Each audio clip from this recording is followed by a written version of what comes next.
LEGO Star Wars came out in 1999 and it's still going today in 2024. But that's a lot of sets, so this is going to be part 1 of the best LEGO Star Wars set from each year. Before we start, let's set some ground rules. We won't be counting any UCS sets because that would be totally unfair and they would just dominate the list. Second of all, just because the set is the biggest doesn't mean it's the best, which means I'm going to have some pretty unconventional picks here, because let's be real, we're all tired of watching these videos and it's the same picks over and over and over.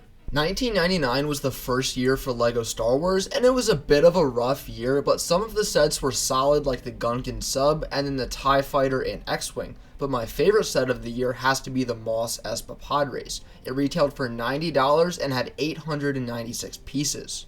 This set is very unique because not only does it have Anakin's and Sebulba's pod racers, it also has Gascon's, which is still his only appearance to this day. We also received 10 minifigures, well, 7 if you don't count the pit droids, and then perhaps the most interesting minifigure ever with Gascon. Yeah, he looks a little funny. While these pod racers can't compare to what we'll see later in 2011, they are still very ahead of their time. 2000 was a big step up as we saw the pod racing bucket and these awesome minifigure packs, but my favorite set has to be the Trade Federation AAT. It retailed for $20 and had 158 pieces, while a lot of these pieces are really large, which is why the price per piece ratio is so off. This AAT is often looked at as better than the modern models because those huge pieces on the front have some really awesome printing. This set is really lacking with its minifigure selection as we only received 2 battle droids, but it's still good enough to receive best set of the year. Watto's Junkyard is a really weird set that is taking the #1 spot for 2001. Some honorable mentions being the Battle Droid Carrier and the Imperial Shuttle, which are both really good value for your money. The really cool thing about this set is you can display the pod racers as either fully operational pod racers or junk pod racers that you'd find, well, in Watto's Junkyard. For the minifigures, we receive everybody's favorite slave owner and then perhaps the best Star Wars minifigure of all time, Outer Beto. 2002 brought us an incredible wave of sets, and you probably expected me to put Jango Slave 1. Oh, hold on. The Republic gunship. But no, my favorite set of the year is actually the Bounty Hunter Pursuit. It retailed for $30 and had 259 pieces.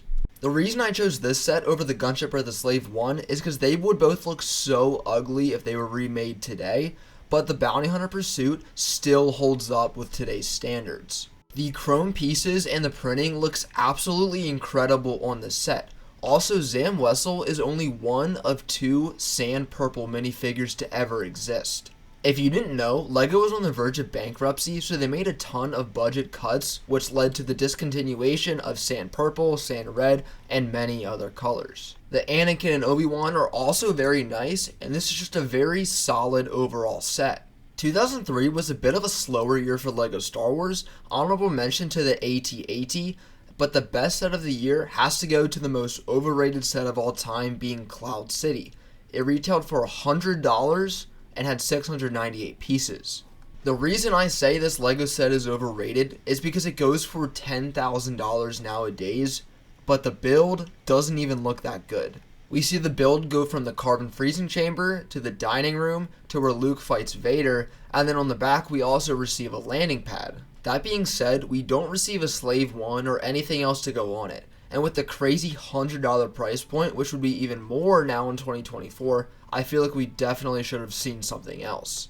Yes, the minifigures are very iconic and ahead of their time, but let's be real, are they really worth thousands of dollars? 2004 brought us the Geonosian Fighter and then the Millennium Falcon, which was a huge improvement from the first one in 2000. My favorite set of the year has to go to the X-Wing Fighter. It retailed for $50 and had 563 pieces.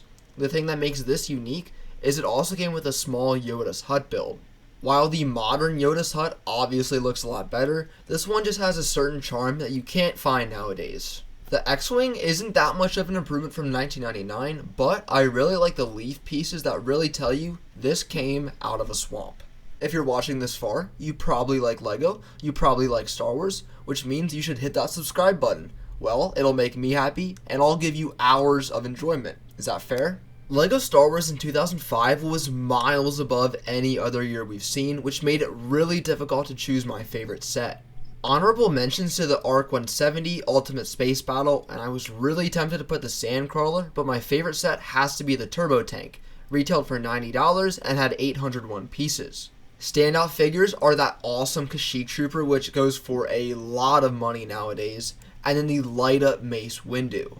While the Turbo Tank itself may not quite stand up to future models, it is still very ahead of its time and looks awesome. The Revenge of the Sith sets were all huge hitters, and this Turbo Tank really set the standard for what LEGO sets could be. 2006 was another great year where we saw the 2nd edition Slave One and the Imperial Star Destroyer, but my favorite and the most underrated set, possibly of all time, is Jabba's Sail Barge. Retailed for only $75 and had 781 pieces. What makes this one special is it also came with a Desert Skiff and Sarlacc pit. This set always gets shadowed by the 2013 version, but if you've owned both sets, you know this one is miles ahead of that one. Unlike you and me, this sail barge has a lot of size to it. My only complaint is how many stickers they use to achieve the window look. The minifigures may be showing their age, but we got a good selection of them, and for 2006, they did a great job. The sail barge uses 6 upside down boat pieces that achieve the look for the front of the ship. This is a technique I've never seen before. The sails on top are also the finishing touch. 2007 was one of the best years ever for LEGO Star Wars. We saw the introduction of battle packs with the clone and then the droid battle pack. We also saw the Republic Cruiser and motorized AT-AT, but they were unfairly met with potentially the greatest playset of all time, the 2007 MTT, $100 and 1,330 pieces. Now, besides the old reddish brown pieces breaking, there is literally nothing to not like about this set. It is a perfect model. It also contains an absolute perfect minifigure lineup as well, with 16 regular battle droids, 2 pilot droids, 2 security droids, and then 1 droideka. This set is an absolute white whale for all collectors, and if you don't have it yet, but wanted to pick it up new sealed in box, it's going to run you like $1,000. 2008 brought us some absolutely incredible sets. We saw the Republic Fighter Tank, the ATTE, and the V-19 Torrent. But my favorite has to be the Republic Attack Gunship, although I don't think it's the best version of the gunship. It retailed for $120 and had 1,034 pieces. Now this ship is a massive upgrade from the 2002 model. My favorite part are the huge stickers that you can customize on the front. Where this set really falls apart is its minifigures. The selection is fine. We could have used maybe another clone, but only 5 for $120 is just ridiculous. LEGO, however, has not gotten the idea to put more minifigures in gunships, because in 2023 we only saw 5 in a $140 Coruscant Guard gunship. Since this is the Clone Wars version of the gunship, we didn't see any bubble turrets, which sucks, but that is accurate to the show. Now, this is definitely not the most perfect model, but they did a great job for 2008. 2009 brought us the AAT, the Home 1 Mon Calamari Star Cruiser, the Tantive 4, and the best set of the year is obviously the Republic Dropship and AT-OT.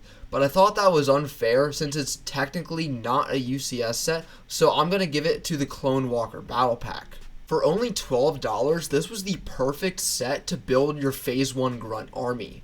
Now this set has pretty much anything you could ever want in a battle pack. 1 gunner and 3 regular troopers, but you got accessories to make a commander if you wanted to.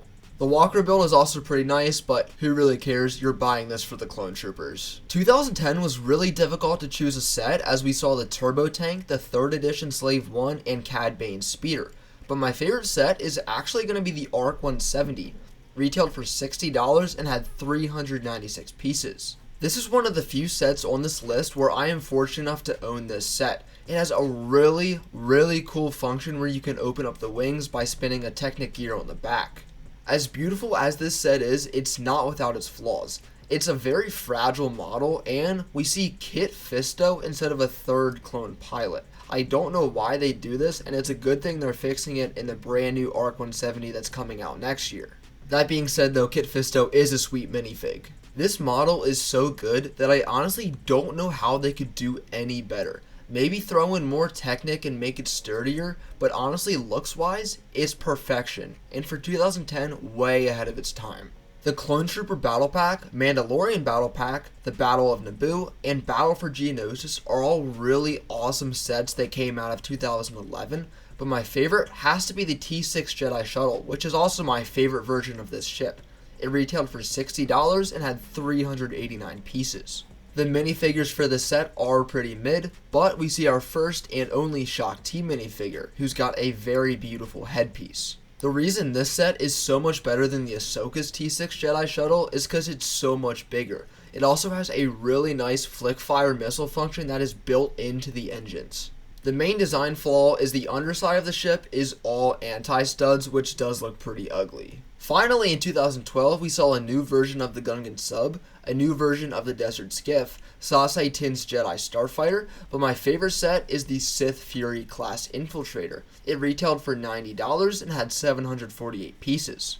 The Darth Malgus minifigure that's included in this set is worth $200, which is why people often overlook the set for that one minifigure. While it is just another black and gray Star Wars ship, it does have a very sleek and beautiful design. All three minifigures are good, but for $90, 3 minifigures is pretty terrible. Looking past the minifigures though, the build is absolutely flawless. There's nothing they could have done better. Alright, that's going to do it for part 1, but make sure to stick around for part 2, where we'll be starting at 2013 and going up to present day in 2024. Thank you all so much for watching. I hope you have a fantastic rest of your day. Make sure to stay bricked and check out more LEGO videos coming up on the end screen now.